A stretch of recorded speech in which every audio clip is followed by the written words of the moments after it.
T. Gray and MK, you are now cleared for flight school takeoff. 4, 3, 2, 1, 0.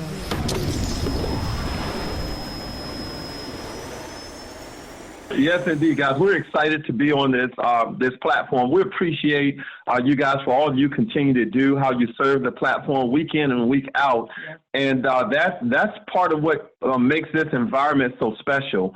The simple fact that we can hear from our corporate leadership on the weekly basis, giving us continuous updates in terms of the health of Ibüümerang, and it keeps us very, very excited. And we're excited about the topic that we're about to highlight today.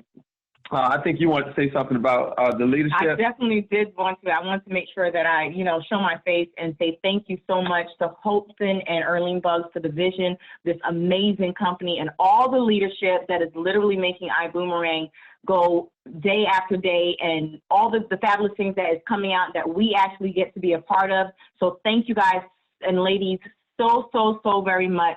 I really, really appreciate you guys, and I did not want to go without, definitely edifying the company, the leadership, and the system that saves us time, energy, and money. So thank you guys. Absolutely, guys. And so we're going to just speak for a few moments. We're going to speak for a few moments in terms of not only recruiting long distance, but building an organization long distance as well. And to really start this out, I want to share a story because it was February 8th, 2011 that I had the chance to meet Mr. Holton Buggs. Yeah. And I'll never forget it. It was in another business project. I've watched I've listened to the Cash Cow CD so many times, and it was just an honor to sit down with this gentleman.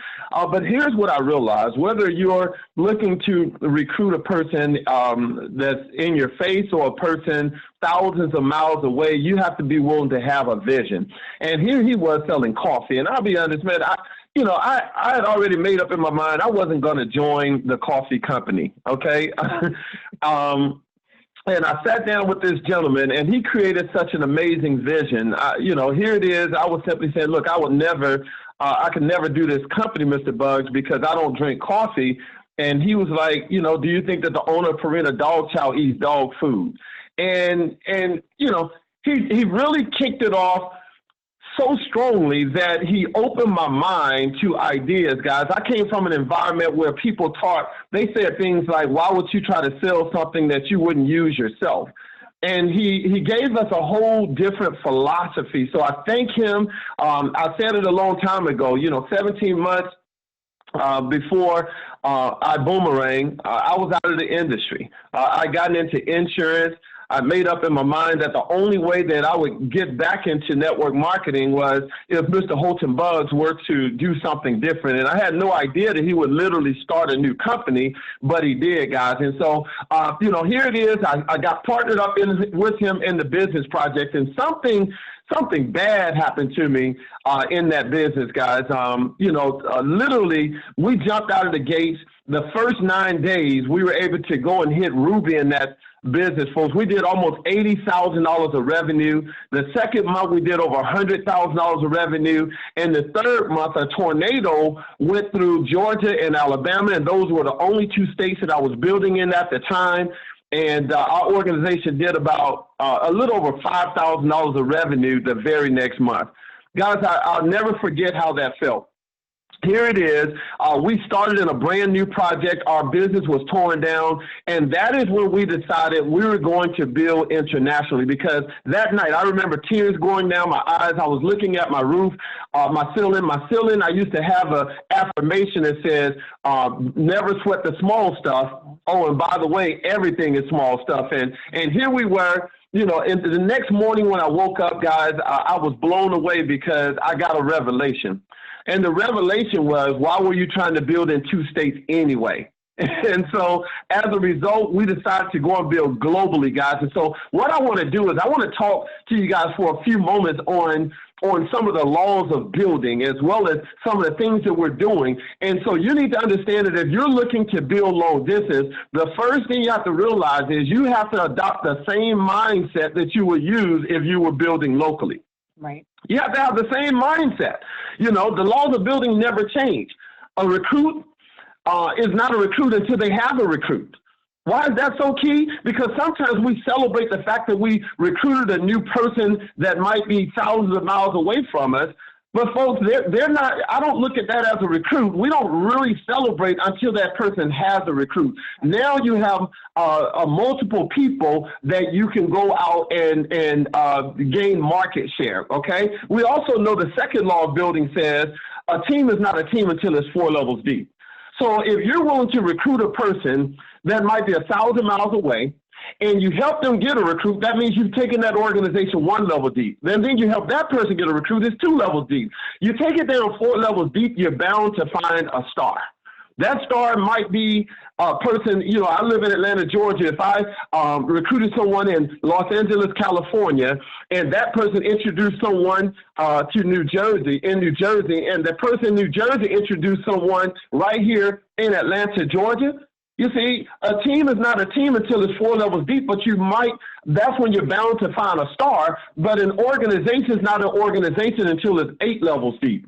But if you drive an organization 8 levels deep, guys, you're bound to find a superstar. And so, you know, it doesn't matter if you're building an organization that's 2,000, building leaders that's 2,000 miles away from you, or if they're 2,000 levels deep within your organization.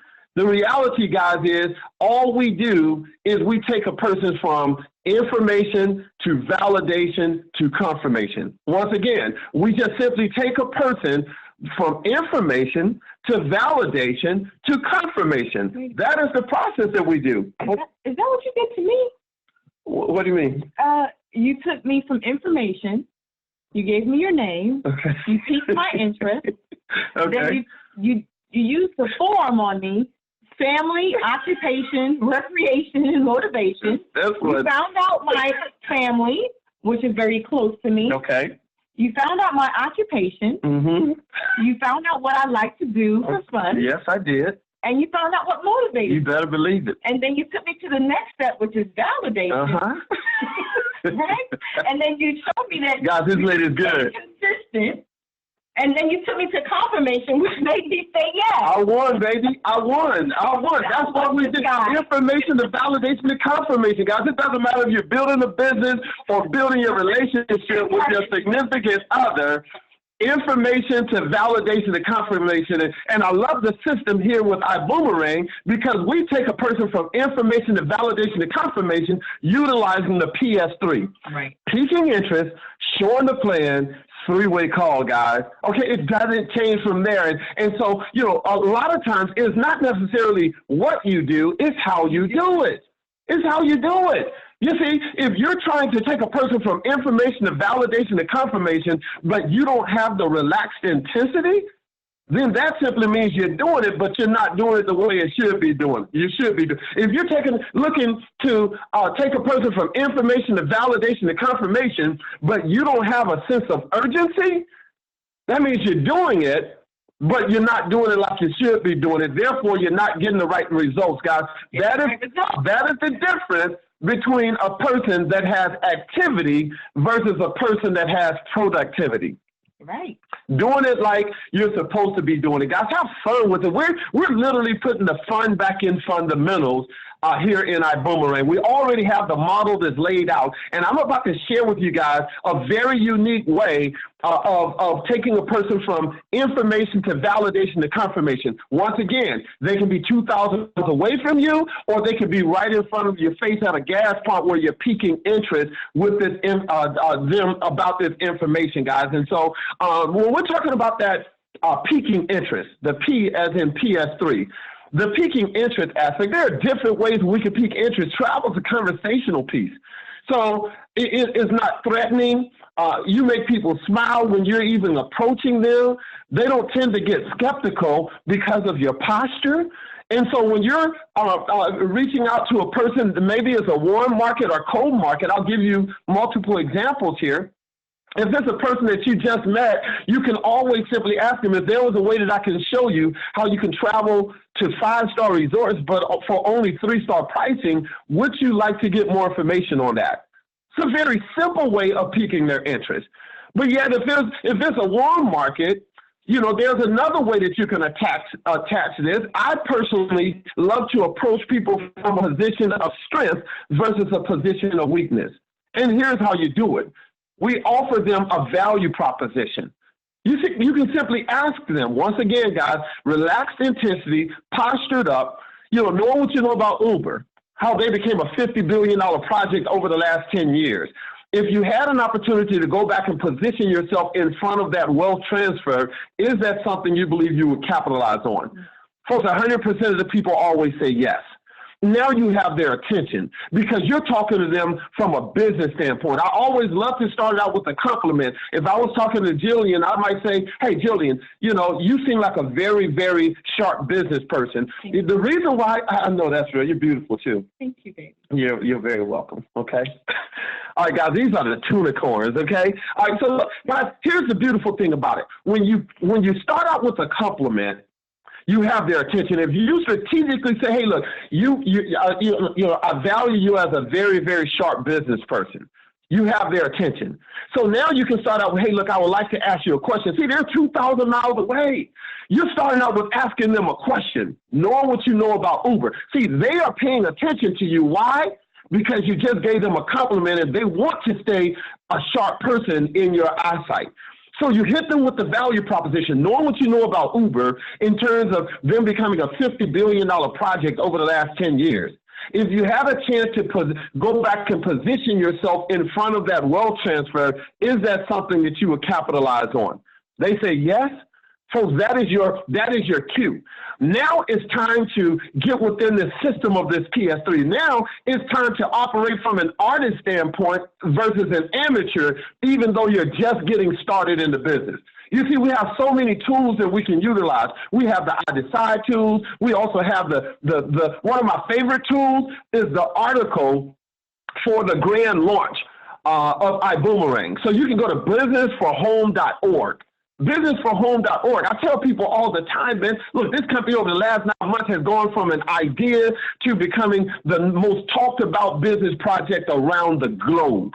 And so you're able to go to businessforhome.org, pull down that article from where it's talking about how we launched with over 7,000 people in attendance. You also have in that article where Mr. Buggs is highlighting the 3 verticals that we're focusing on right now, from behind the curtains pricing with travel to the ride share phenomenon, as well as boom mobile, folks, hitting the cellular industry as well. See, what you're doing with this article is you're teaching them business.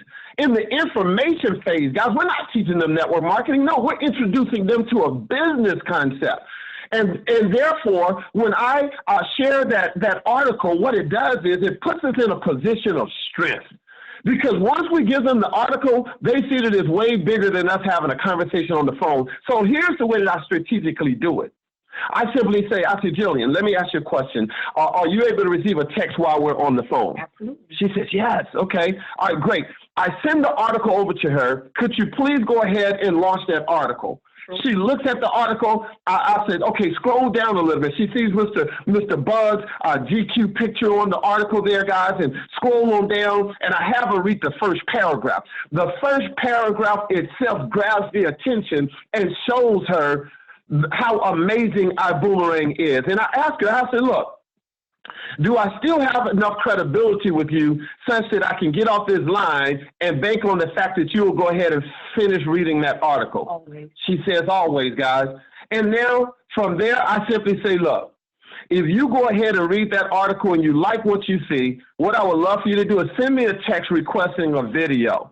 Guys, do you know how powerful it is? You see, a lot of people have a problem going from piquing interest to showing the plan to the 3-way call, transitioning. Why? Because they're operating from a position of weakness. They already have a skewed vision when it comes to network marketing. So you have to posture up, introduce them to a business concept, send them the video. So now that they're able to literally look at this business overview, and they can look at this business model and see that we're utilizing network marketing as a way of taking this incredible vision throughout the world.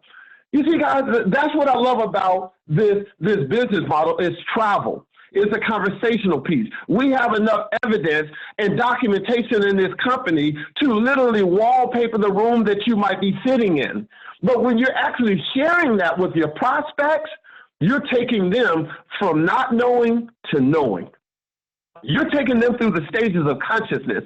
You're taking them from a stage of unconscious incompetence, not knowing what they don't know, to a stage of conscious incompetence. Now they clearly know that they didn't know. But eventually you want to take them all the way to conscious competence where they know what they know. But when you take them to the fourth stage of consciousness, guys, unconscious competence, that means that they don't have to think about it.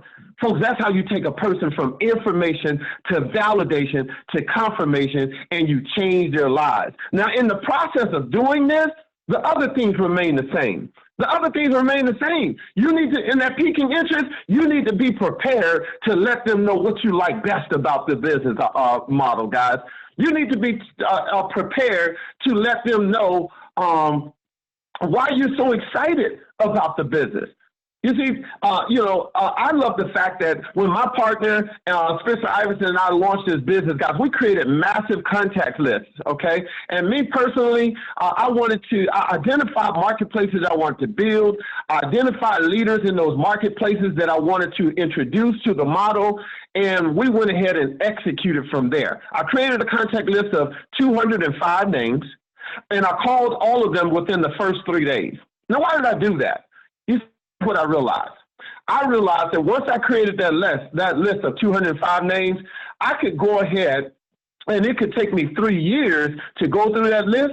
Doesn't matter. Most of the people were not going to be interested. Why? Not everybody can appreciate the formulation stage of building. Not everybody is willing to go through the hiccups of a pre-launch where the infrastructure is coming together, but not everyone wants to make the type of income that we were looking to make right out of the gates anyway, guys. And so we were willing to be diligent enough to call these 205 people in the first 3 days. Why? Because if they were going to tell me no, I needed to go ahead and get the no's out the way in the first 3 days, and I didn't need to drag it all the way out for the first 3 years, guys. And as a result, the first week recruited 21 people. Now, here's something I want to share with you guys. This is a very unique situation for me. I was out of the network marketing industry for about a year and a half.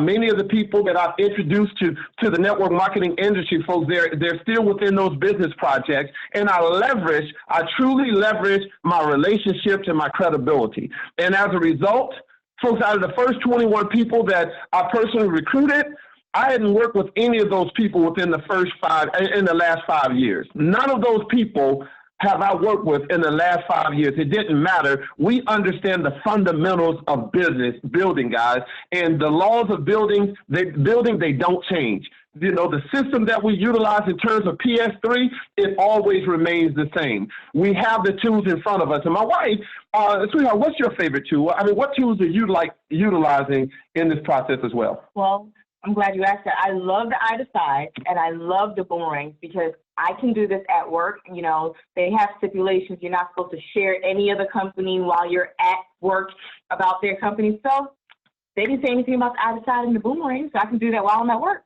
See, simple enough, guys. You know, my wife, here it is. We got married in December, and this is the first business that we were able to launch together, you know, as a couple. And then we have our business partner, Mr. Spencer Iverson, guys. You know, as JJ from Good Times used to say, he's dynamite, okay? He's the coolest attorney you'll ever come across, but here's what I know. This gentleman is documented in this industry. He's a multiple seven-figure earner in the industry, and that is a piece that we utilize, folks. Really and truly, prospects really don't have a chance because we're tag teaming. Okay, we're able to leverage each other's strengths. You know, wealth is a team sport. You don't get wealthy by yourself. We leverage leadership. We leverage corporate. We leverage you, T. Gray, as well as Mr. Kithcart. We appreciate your amazing leadership. You guys allowed us to bring a group of people out to the headquarters and you know, cast the vision. And, you know, we got a chance to see the decision room where all of the decisions are made within Ibüümerang. We sat down in the idea room. How cool is that? Where all of the ideas are viewed within Ibüümerang. And what it did was it helped take those individuals from building Ibüümerang being in their head to literally planning it within their hearts. And the guests that had an opportunity to see that experience, they were ready to just jump out of the gate full speed ahead because we elevated their belief system in that process. So look, we thank you guys very much for the opportunity to share on this platform, T. Gray, and you know, we want to thank Peter and Karen for picking up the phone. Yes. I mean, they literally called us. Thank God, man. Peter Hirsch is one of those individuals. When you see the phone ring from Peter Hirsch, you answer. Yes. You answer, because this gentleman doesn't play games, and you know that you're always going to win, just even if it's the quality of conversation that he has, folks. You're going to win, and so I want you guys to make sure that is the type of credibility that you're able to gain with your friends and family members, okay? Many people that join network marketing, they know a lot of people, but they're not influential with the people that they know. And so we go through a routine of teaching people how to develop their level of influence. Develop your level of influence so that when you make the dial, people are not saying, oh, what do you got going on now? They know that, look, when you make dials for dollars. You're out to change lives. You're out to empower people along the way. So, Mr. T. Gray, as well as Mr. Mark Kithcart, thank you guys for allowing us to be a part of your platform. I don't know what it's called when you got like 4 people. I don't know, quadruple core, whatever it's called. But listen, I tell you, this is an adult game of follow the leader, and we're not. I shared it on stage at the convention. We're not following sheep, we're following lions. Yes. And any day, any time, we're willing to follow you guys. Thank you very much, and we'll turn it back over to you. Thank you, guys.